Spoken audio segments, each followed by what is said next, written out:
They say grief brings families closer. Whoever said that never met mine. Growing up in the Ellis estate was like living in a museum, cold, silent, and designed to look impressive from the outside. My father, Douglas Ellis, was a legacy man. His father built the estate. His grandfather named half the county. And he made sure I knew that I, Rowan Ellis, was nothing more than a dusty name in that lineage, one he'd rather skip over. He remarried when I was 10. Valerie was the kind of woman who knew how to pour tea and poison into the same cup without blinking. Sweet in front of guests, sharp in every private word. She didn't raise me. She reshaped the house around me until I felt like a guest. In my own home. Then came Sienna, my half-sister. All ribbons and praise, perfect report cards and birthday blowouts. She was everything I wasn't. Adored, accepted, entitled. While I stood at the edge of family photos, she stood in the center, hands on hips like she was born to inherit the world. But I didn't hate her. Not really. I hated what they did to me when they looked at her. What they didn't say when I cried. What they refused to see when I succeeded quietly. After college, I came back to care for Grandpa Ellis, the only one who remembered my birthday without needing a reminder. He was dying, but not of cancer. He was dying of being ignored, and I sat with him every night for 7 months, held his hand, helped him write letters, read him poetry. When he passed, I was the only one at his bedside. The next morning, they didn't ask how I was. They asked where the will was. Turns out, Grandpa had rewritten it, quietly, and left the entire Ellis estate, the house, the land, the antique furniture he'd polished every Sunday, to me. His quiet Rowan, as he used to say.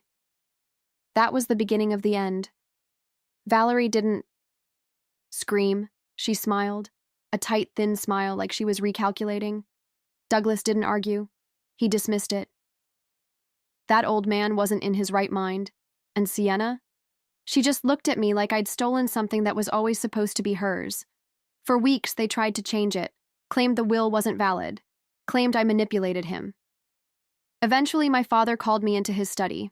Dark-paneled, walls, leather chairs, the smell of scotch already in the air, and said, "There's nothing here for you anymore, Rowan. Maybe it's time you leave with whatever dignity you have left." I didn't respond. Just looked at the same fireplace where I'd once sat reading books he'd never noticed me finish. That night, I packed a single suitcase and walked out of the house I was supposed to inherit. No goodbye, no forwarding address, just gone. 1 month. Later, I was dead, at least according to them. A local blog posted the obituary. Rowan Ellis, 29, passed away during solo travel abroad, private memorial to be held. Valerie's quote read, "We'll remember her the way she'd want to be remembered, with grace and compassion. No missing persons report. No funeral open to the public. No attempt to reach out to my friends. They just closed the book." Watched it all unfold from a small apartment 2 cities over, rented under another name, paid for in cash. I had everything I needed, quiet, distance, and a contact on the inside. Brandt, Mr. Harold Brandt, Grandpa's old lawyer. He'd been suspicious from the start, and when I reached out in secret, he didn't hesitate. He kept me updated, fed me everything they tried to bury. And as I sat there sipping tea in a room where no one knew my name, I realized something strange. I wasn't angry. I was curious. "If I'm dead to them," I whispered, "I'll see what the living do with my name." And so I watched and waited. Dead girls don't read legal documents. At least that's what my father assumed when he filed a new will 6 weeks after my death. It was Mr. Brandt who found it first, buried deep in courthouse filings under a case number that didn't exist 3 months ago. A revised Ellis family trust, one that listed Douglas Ellis and Valerie Ellis as sole beneficiaries of the estate, and made no mention of me at all. "They didn't even bother changing the typeface," Brandt muttered, sliding the file across his desk toward me. "They're not just greedy, they're lazy." It was laughable, really. The original will, the one Grandpa signed with shaking hands and teary eyes, had been notarized and witnessed, sealed, final. It named me, not Douglas, not Sienna, as heir to the Ellis estate. Not just the Property, but everything inside it. The paintings, the ledgers, the watch Grandpa wore every day since 1967, but when someone's declared dead, contesting a will becomes a lot trickier. That's where Valerie came in. She was smart, always had been. She knew how to work inside silence, to push paperwork through dusty corners of bureaucracy while no one was looking. Within 2 months of my death, she and Douglas had already begun listing items from the house as estate liquidations. The Ellis estate antique chest, gone. Grandpa's World War II collection, gone. Even the rosewood library desk I'd spent years restoring, gone, sold. Valerie handled it all with the efficiency of a businesswoman and the subtle venom of a woman who'd waited years to own what never belonged to her. And Sienna? She turned grief into content. On her social media, she posted a 12-part story titled Ellis Estate Restoration, Saying Goodbye to the Past. The photos made my stomach turn, white paint over Grandpa's wood-paneled study, an ugly modern chandelier replacing the antique brass, a selfie in front of the fireplace with the caption, "No more ghosts." I took screenshots of everything, every post, every real estate listing, every email Mr. Brandt forwarded me from anonymous tipsters, lawyers, clerks, even a notary who'd been paid under the table. And when that wasn't enough, I installed eyes of my own. Brandt's former assistant, a young tech-savvy guy named Milo, slipped a hidden camera into the sitting room during a scheduled plumbing inspection. Another went in the study, tucked behind an old clock. And one, my personal favorite, went into the family's new Tesla dashboard. Valerie loved to talk on speakerphone. "With her gone, it's finally clean around here," she told Douglas one night while pulling into the garage. No tension, no competition, no one questioning anything. The irony, of course, was that I wasn't questioning. I was documenting. I was building a case, not for court, but for truth, for exposure. And the more I gathered, the less I felt like the girl they'd erased. I wasn't their orphan. I was their witness. My face stayed out of sight. My voice remained silent. But my presence? It hovered over every lie they told, every fake smile at a charity gala using Grandpa's money, every champagne toast in the garden I used to weed every Sunday morning. Every time Sienna told her friends, "This place always felt like mine," I felt it all, and I let it build. "Why don't you act, Rowan?" Brandt asked one afternoon. "We have enough to start a legal proceeding. You don't have to keep hiding." I stirred my tea and looked out the window. "Because they think the story's over," I said. "They think the ending is written. Let them celebrate. Let them build the stage. And when it's ready," I smiled, "I'll walk in during the standing ovation." They called it a celebration of legacy. The invitation was printed in gold leaf, with a photo of the newly renovated Ellis estate on the front. A big, airy shot of the southern wing, my wing, now painted in blinding white and silver. Underneath, the photo, a tagline read, "Honoring the past, embracing the future." There was no mention of me, of course not. I was the past. Dead and done, according to them. The party was held on a Saturday afternoon, timed perfectly with a magazine feature about modernizing heritage homes. Local realtors came in droves, eager to see what the Ellises had done with the property. Reporters, influencers, old money and new. The whole place smelled like catered canapes and overpriced florals. Jazz spilled from outdoor speakers.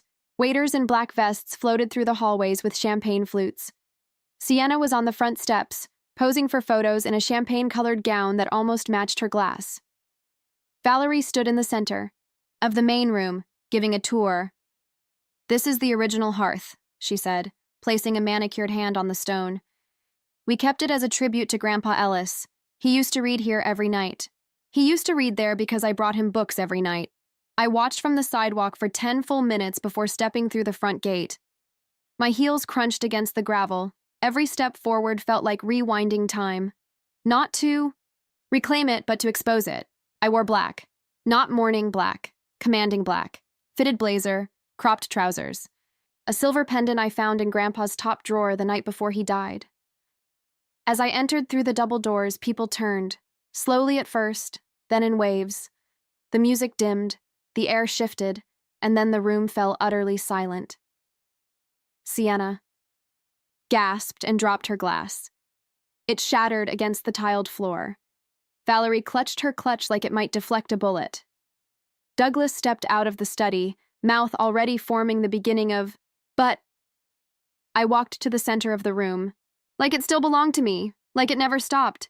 "You sold my life," I said quietly. "Like a house you never built." Gasps. A woman near the door whispered. "Isn't she..." A man near the piano muttered. "I thought she died." Valerie blinked rapidly. "Rowan..." "Dead girls don't speak," I said calmly. "But I'm here, so maybe let me finish." I turned to the nearest wall and gestured toward the giant flat screen that hung where Grandpa's bookcase used to be.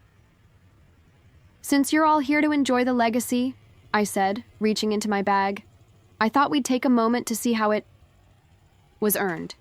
I held up a small black flash drive. Valerie's face drained of color. Douglas took one step forward but stopped himself. Sienna stood frozen, eyes wide, mouth parted like a statue halfway sculpted.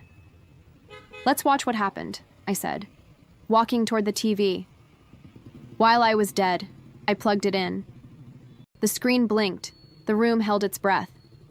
Mr. Brandt stepped into the doorway behind me at that exact moment, hands folded, eyes scanning the guests like an usher taking roll.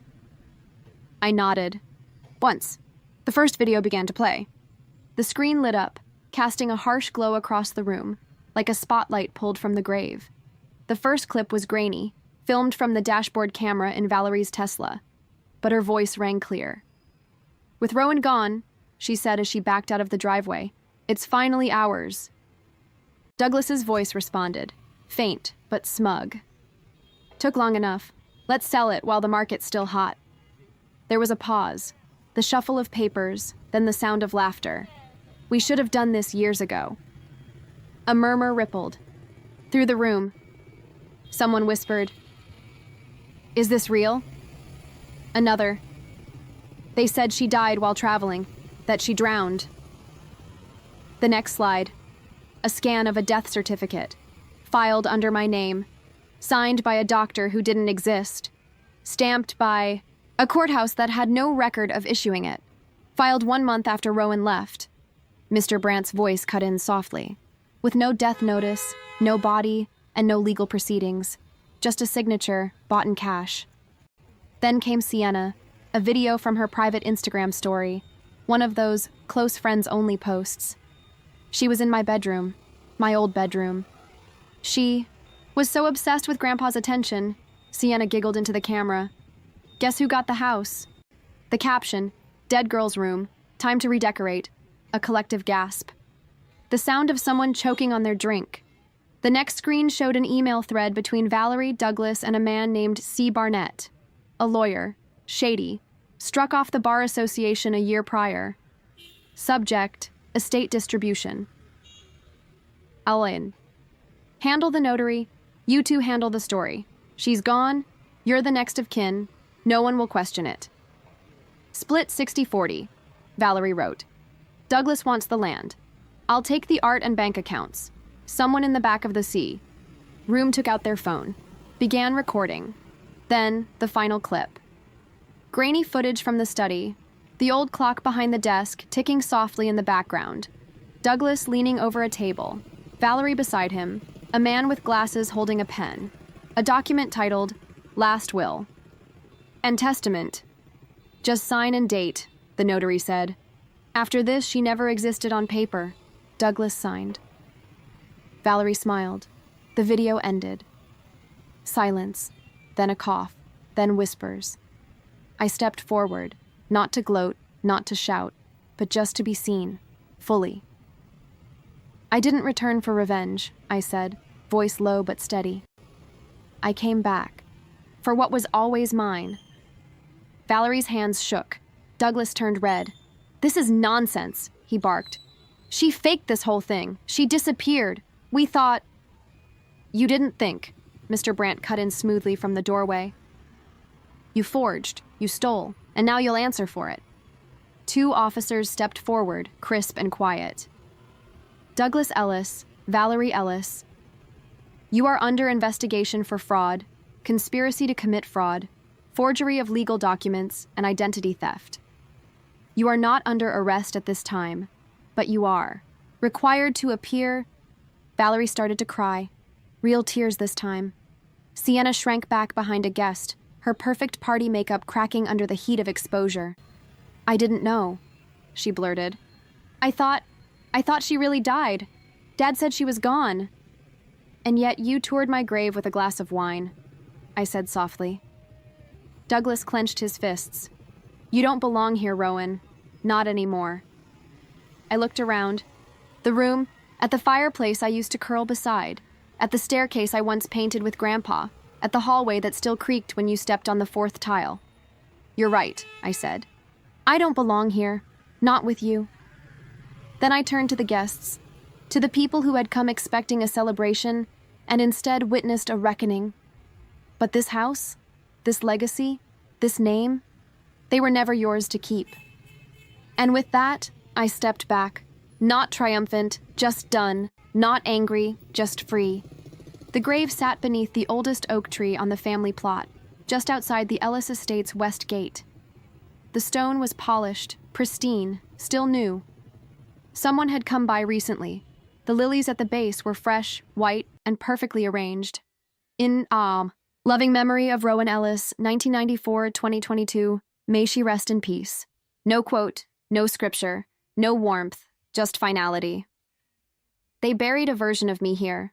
The obedient daughter, the ghost of disappointment, the girl who tried too hard to be loved by people who only loved control. I stood still in front of it for a long time. I didn't cry. I thought maybe I would. That I'd feel some kind of vindication, some crack in the armor that said, you won. But this wasn't about winning. It was about release. I reached into the pocket of my coat and pulled out a folded piece of paper, cream-colored, creased from hours of holding it, rewriting it, pressing it between my palms like a ritual. I knelt down, brushing the lilies aside, and slipped the note beneath them. Then I whispered the words one last time. You buried me to steal what you never earned, but I was never yours to silence. Rest in peace to the girl who needed your love. And I meant every word. The Ellis estate was empty when I returned later that afternoon. Douglas and Valerie were gone, dealing with legal counsel most likely, or hiding behind drawn blinds. Sienna had fled the morning after the party, leaving nothing behind but a spilled bottle of perfume in what used to be my room. The silence inside the house was soft, not cold like before, not weaponized, just quiet. I walked slowly through the hallways. The old staircase creaked the same way it did when I was little. 4th step, always a bit loose. The scent of cedar still clung to the edge of Grandpa's reading chair, and his photos? Still there, framed in silver and brass, lined across the fireplace mantel. Me and him, shoulder to shoulder, smiling beneath the willow tree in the back garden. A younger me, holding the antique chess set he taught me to play with. His last birthday, the one only I remembered. I ran my fingers along the edges of the frames. Dust clung to my skin, soft and familiar. This was the house they tried to rewrite without me. Now my name was back on the deed, but I didn't come to throw anyone out. I didn't come to scream or stake flags in the floorboards. I came to reclaim what they tried to make me forget, that I was never theirs to erase. I stood in the doorway one last time before leaving, the evening sun casting warm light across the floorboards. For the first time, it didn't feel haunted. Not by me, not by them, just still and enough. The road was empty as I drove away, winding through the hills that used to feel like a prison. The sky had turned a soft gold, the kind of light that makes you believe in tomorrow even if you don't trust today. Soft music played on the radio, nothing dramatic, nothing symbolic. Just simple notes over silence. I didn't look back. I didn't need to. This wasn't a victory lap. It was a beginning. And as the last bend in the road rose to meet me, I said the words I had waited 3 years to say. Not out loud, not to anyone, but to myself. They tried to end my story, but I rewrote the ending, and this time, it's mine.